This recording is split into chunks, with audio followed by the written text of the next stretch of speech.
Аллергия дегеніміз иммундық жүйенің қоршаған ортаның кейбір әсерлеріне жоғары сезімталдылықпен жауап беруі. Негізінен біздің иммундық жүйеміз бактерия, вирус, паразит сияқты бөгде денелерді танып, оларға шабуыл жасап, организмнен шығарып тастайды.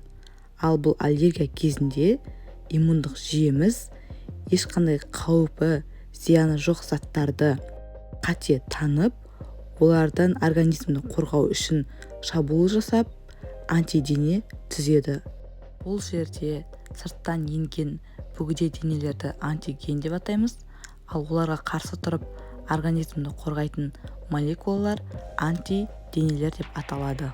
Осылайша организмге бір рет енген бөгде затты иммундық жүйеміз танып алады да, оларға қарсы шабуыл жасайды. Ал осы бөгде дене екінші рет организмге түскенде, иммундық жүйеміз оларды бірден танып, шабуыл жасауға кірісіп кетеді де, көп мөлшерде иммуноглобулиндерді бөліп, организмнен шығарып тастауға тырысады. Аллергия сөзінің мағынасына келетін болсақ, аллос басқаша, эргон жауап әрекет деген мағынаны білдіреді. Осы әлемде бізді қоршап жатқан кез келген зат бізге аллергия тудыруы мүмкін. Сол себепті де аллергияны 21 ғасырдың дерті деп атайды. Жер шары тұрғындарының 40% аллергиядан зардап шегеді. Себебі жыл сайын өндіріс орындарында, тұрмыстық заттарда әртүрлі химикаттарды қолдану өрши түсуде, және бұның барлығы біздің экологиямызды құртады. Аллергияның себептері ең бірінші генетикалық бейімділік. Егер сіздің отбасыңызда, ата-анаңызда, ата-әжеңізде аллергия болса, онда сізде де аллергия болу ықтималдылығы жоғары. Екінші, сыртқы орта әсері. Оған жануарлардың түктері, шаң-тозаң, өсімдік тозаңдары жатады. Үшінші, өмір сүру салтын өзгерту.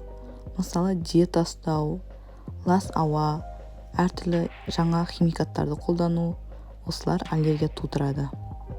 Төртінші, иммундық жүйе. Яғни иммундық жүйенің өзінің жұмысында ауытқулар, ақаулар болса, бір кінәрат пайда болса да, ол иммундық жүйе қоршаған ортадағы кейбір әсерлерге жоғары сезімталдылықпен жауап береді. Одан кейінгі себебі стресс. Себебі стресс кезінде гормоналды өзгерістер болады, яғни гормондардың мөлшері деңгейі өзгеріп тұрады. Бұл өз кезегінде аллергендерге деген сезімталдықтың өзгерісін тудыруы мүмкін. Аллергия ол инфекциялық ауру емес, яғни сізге біреуден жұқпайды, немесе сіз арқылы біреуге жұқпайды. Бірақ сізде аллергия болатын болса, онда сіздің балаларыңызда да аллергия даму ықтималдылығы жоғары болып келеді. Аллергия тудырушы заттарды аллергендер деп атаймыз. Аллергендер екі үлкен топқа бөлінеді: экзогенді және эндогенді. Экзогендік аллергендер дегеніміз сырттан түсетін аллергендер. Ал эндогендік аллергендер дегеніміз организмнің өзінде өндірілетін аллергендерді айтамыз. Кез келген заттар аллерген болуы мүмкін. Мысалы, шаң, пластмасса, зең және саңырауқұлақтың басқа да түрлері, құрттар, жануарлардың жүні, қауырсыны, сілекейі, тері, жануарлар мен құстардың нәжісі, кенелер, таракандар және басқа да жәндіктер, өрмекшілер, өсімдіктер тозаңы, кез келген азық-түліктер, әсіресе балық, сүт, жұмыртқа, құлпынай, шоколад, цитрусты өсімдіктер мен жаңғақтар.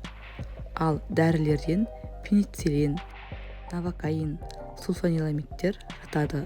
Сонымен қатар күн сәулесі, ызғар, жел, қорқыныш сезімі, химиялық өнімдерден әртүрлі бояулар, лак, косметика өнімдері жиі аллергия туғызады.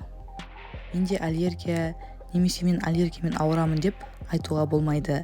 Себебі аллергия бұл жалпылама түсінік. Оның ішінде көптеген түрлерге бөлінеді.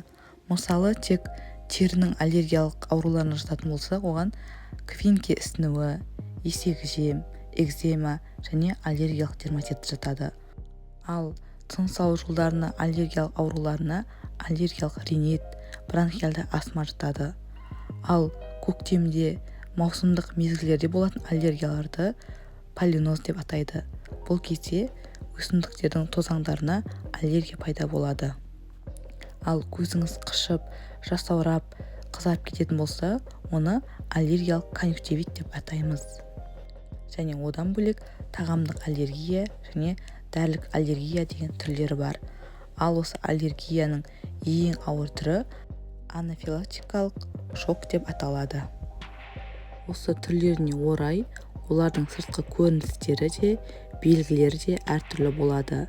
Бірақ жаппай алатын болсақ, аллергияның белгілері түшкіру, мұрыннан су ағу, жөтел, ісіну, бронхтардың тарылуы, ысқырықты тыныс, ентігу, естудің нашарлауы, бөртпелердің түрлері, күлбіреу, қышу, теріде күйдіру сезімі, іш өту, қалтырау, дене қызуының жоғарылауы, қызару, бас ауруы сияқты белгілері болады.